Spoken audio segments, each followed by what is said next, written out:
So one of my favorite entertainment mediums of all time is a type of television called anime, which is just Japanese animation. I got into anime right around the beginning of COVID, I'd say around March of 2020, and it played a huge role in helping me get through that year and the initial uprise of the virus. I'll go over more specific reasons on why I like it, how I got into it, why you should try it, and the impact it had on me, a person who never really watched TV as a kid, in another video more centered around that stuff, along with a bunch of my favorite animes. For now, in an attempt to get this video out before New Year's, and to go with that New Year's theme, I'm going to be going over my anime of the year, a few other categories, the runner-ups in each of those categories, and then just some anime I think should be mentioned since they didn't fit into a category. I also want to mention, as far as movies go, they had to have released this year in Japan, so as much as I want to put the Violet Evergarden movie as anime of the year because I was only able to watch it this year and because it only came out in North America this year, I can't. And just to get this out of the way now, on screen are a list of the animes I've watched this year, including movies.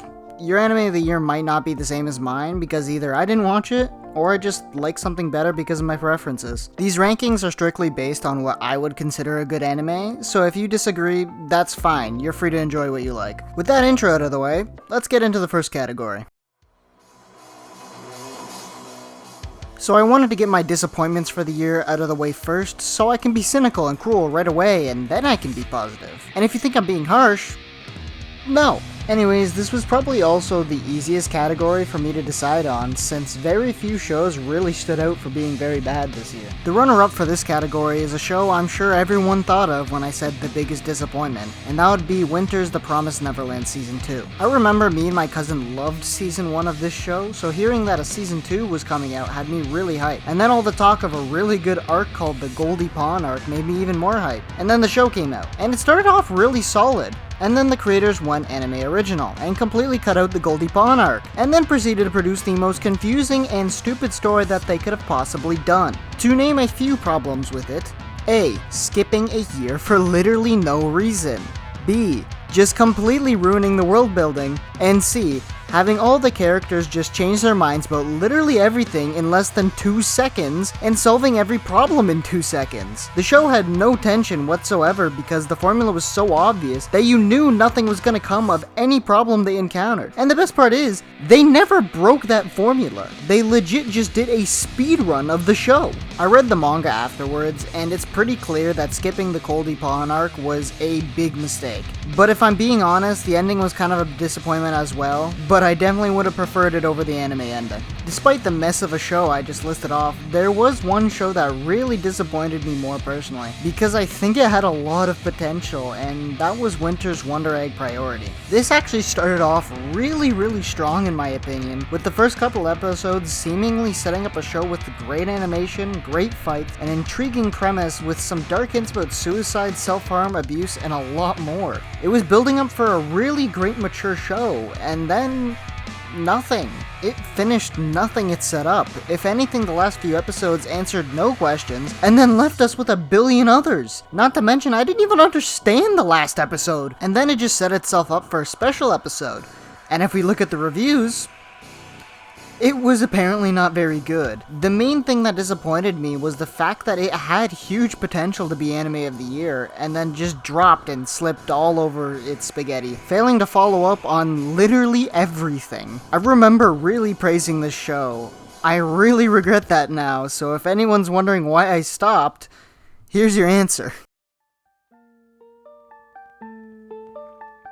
You know, sometimes I do like to take a break from all the big action, heavy storyline animes and just relax with a nice, slow one that focuses on comedy and joy. And honestly, there was a lot more good slice of life shows than I thought this year. However, I didn't watch a good amount of them, notably Season 2 of Restaurant to Another World since I'm still in the middle of watching Season 1. However, I still believe I've watched enough to include this category. The only runner-up is Summer's Miss Kobayashi's Dragon Maid. The much anticipated Season 2 is finally here, which was a welcome surprise after the very sad passing of the previous season's director. Season 2 was of course still being animated by Kyoto Animations after the great job they did on the first season. And the second season followed up on its success, bringing great animation with fights that were even better than some action animes airing at that time. Along with its comedy and surprisingly solid story, it all combined for a really great experience. Unfortunately, the season gets a bit of a bad rap because of a certain character and the opinions on said certain character, but overall, it's still a really good sequel. However, at least for me, there isn't much competition for this category because Fall's Komi-sen Can't Communicate is my slice of life of 2021. Now I'm gonna start this by saying I may be a tiny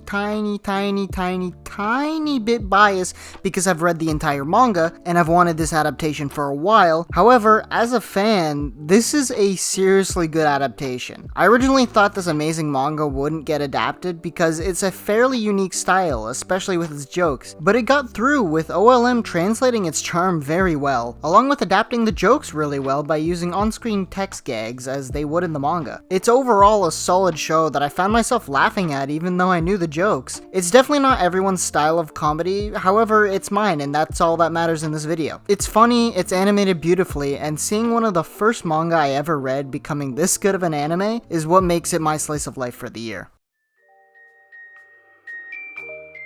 There are so many isekai that I've watched this year that I feel like it deserves its own category. Fortunately, the decision wasn't really hard for me. Well, at least it wasn't really hard until I narrowed it down to 2. And the runner-up is Winter's ReZero Season 2 Part 2, which is the perfect follow-up to Part 1. After seeing Subaru fail over and over and over again in Part 1, we finally get to the point where it all culminates into a plan, which leads to some awesome character development for several of the characters we had been introduced to at that point. Add on some really great fights and 30-minute uninterrupted episodes, and you got a really good season on your hands. It's hard to talk about this without spoiling the story, but suffice to say that I think it was really good. This season really improved on the first season and what made me like it. However, there was a very famous isekai that got adapted this year, and it is also the best isekai of the year for me, and that would be Mushoku Tensei, which had Part 1 in winter and Part 2 in fall. Studio Bind did a great job on this one, especially with the animation. I mean, look at this bread!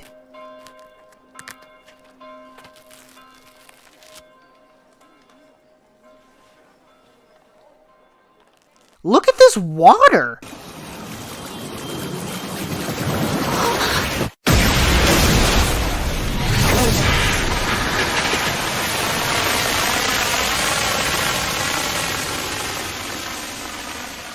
And the story is also really good, with a solid plot and all the characters gelling really well with each other and all being interested in their own way. The show is also pretty funny at times, while also having some really good serious moments. It also has some amazing world building, driving home the past and present of the world they are in really effectively, while still leaving us with some questions to keep us watching. Considering Studio Bind was created specifically to animate this series, I think we can expect some amazing things from this series down the road. Although I will say near the beginning, Rudy's pervertedness is a bit overused, though one could argue that the lack of it later on in the series is part of his character growth, which I could honestly believe. It's overall still a very solid isekai that does have its weird moments, but come on, is it really the weirdest thing that came out this year?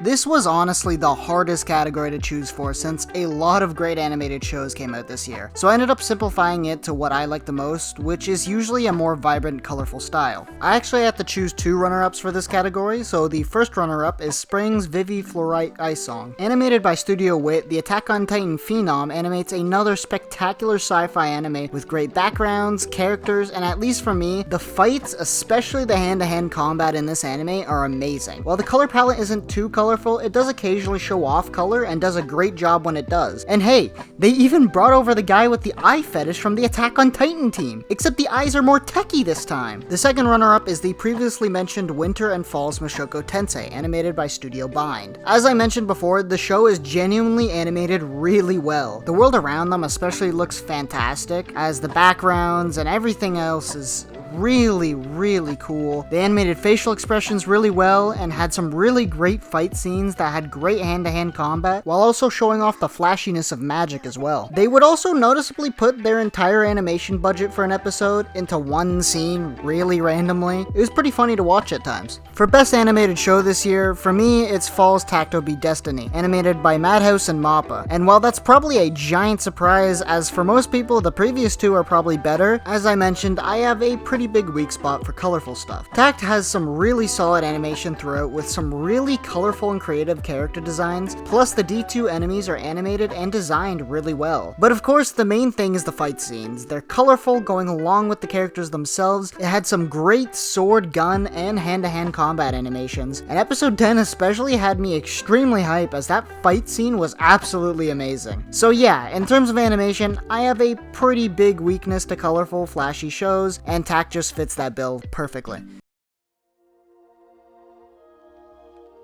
Now before I list my runner-up for and anime of the year, I'm just going to quickly talk about two anime that I couldn't really put into a category and just wanted to mention, just because I think they got overlooked, not because I think they're the best, I just wanted to mention them. Fall's Mirko-chan honestly really surprised me, mostly because the first few episodes weren't all too good. Animated by Passione, the show is a horror comedy show that focuses on a girl being able to see ghosts and trying to ignore that they exist, which as you can guess is really hard when they're everywhere. The first episode actually has a scary part that definitely creeped me out, however, it isn't too scary after that. Regardless, I think Passione did a great job with the ghost designs and making them unsettling, but for the most part it's just decent until episode 4, where it then starts to develop a story. And from then on, I think the story is actually pretty good, giving us some questions that make the story really intriguing, notably with the nature of the ghosts, why Mirko-chan is the only one that seems to see the super scary ones, and then giving us some more questions by adding on some other creatures that are different from the ghosts. Overall, you can definitely tell it's animated by Passione for like the first 3 episodes, but afterward, the story makes it pretty intriguing to keep watching. The second anime I'd like to mention is Summer's Remake Our Life. Remake Our Life takes a pretty common plot of time travel and uses it to remake our main character's life. However, I think what makes this show stand out is the way it handles its main character, especially in the last couple of episodes, as he starts out pretty normal for this type of show, changing decisions he's made and making it so he's relied on and popular. However, it suddenly turns his view around, making the main character suddenly question what he's doing, which is then furthered by a plot twist that occurs that I obviously won't spoil. Overall, it's not amazing, but it definitely does something different and handles its main character particularly well, and has been the only type of show like this that has actually punished the main character in this way. Now, I'm going to play a fun game with you. In an effort to catch up on some of the anime that were more highly rated that I hadn't seen, I watched 2 animes in preparation for this video, Tokyo Revengers and Odd Taxi. Now of these 2, guess which one made me suddenly question my anime of the year that I thought was a hard lock for me just one day before I started writing the script? If you guessed Tokyo Revengers, you're wrong, it was just okay in my opinion. However, if you guess Spring's Odd Taxi, you'd be correct. Odd Taxi is a masterpiece of writing, bringing in the separate stories of multiple characters, all of which have their stories develop and are all unique, into one big overarching story filled with mystery, crime, idols, and most importantly, taxis. Seriously, this story was intriguing and tense all the way through, all while telling multiple stories at once, which all end up connecting. All the characters have their own motivations, morals, and backgrounds that leak into the story and the characters around them in a very well-paced and well-written manner. The story is also surprisingly a bit disturbing and mature. For example, seeing the story of a person slowly succumbing to addiction, an addiction that leads him to try and murder someone. Seriously, it's an insanely well-written show that is very hard to talk about without spoiling it. The main thing that probably draws people away, including me originally, was the inclusion of the characters being animals. However, this show is a bit different than something like Beastars. The fact that they're animals hardly ever becomes a factor, none of the stupid predator and prey stuff. They live life identical to humans. Odd Taxi does its story so well that it doesn't need much action, and when it uses it, it strategically places it in order to go along with the story and make it more tense. Odd Taxi is a surprisingly mature and well-written show, with one of the best twists I've seen in a while. And I know it's really hard to start watching something with the characters being animals, but you should really give this one a chance. It'll be worth your while.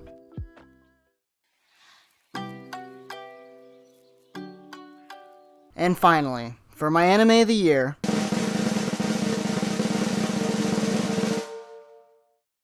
it's the Violet Evergarden movie.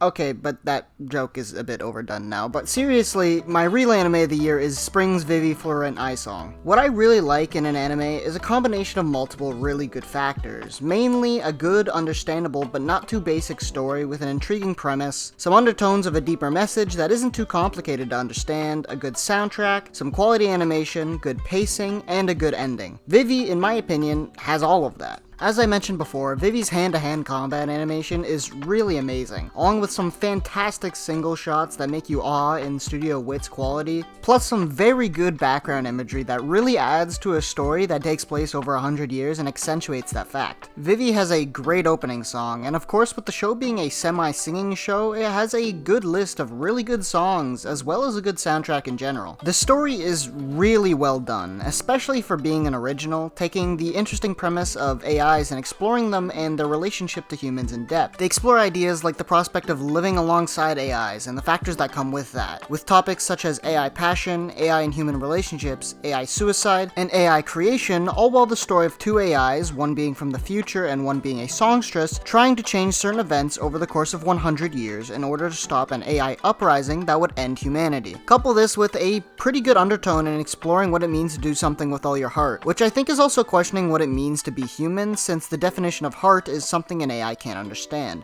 It's a term only really applied to humans, and I think Vivy does a good job of giving us an answer to that question by the end of the series. With some solid twists and a really good set of characters, it manages to be serious while also being lighthearted at times. It has some good pacing, being able to wrap up its characters and story in a great fashion in just 13 episodes. Vivy was something that got me hyped every week, and I'd always watch the new episode the moment I woke up. Even if I had work that day, I'd always make sure I had time. So, in a way, I'm glad Wit dropped Attack on Titan, because this amazing anime might not have been made otherwise. And it's definitely one of my favorite animes, as it ticks off everything I look for in these types of shows. However, I still think the Violet Evergarden movie is better. ご清聴ありがとうございました。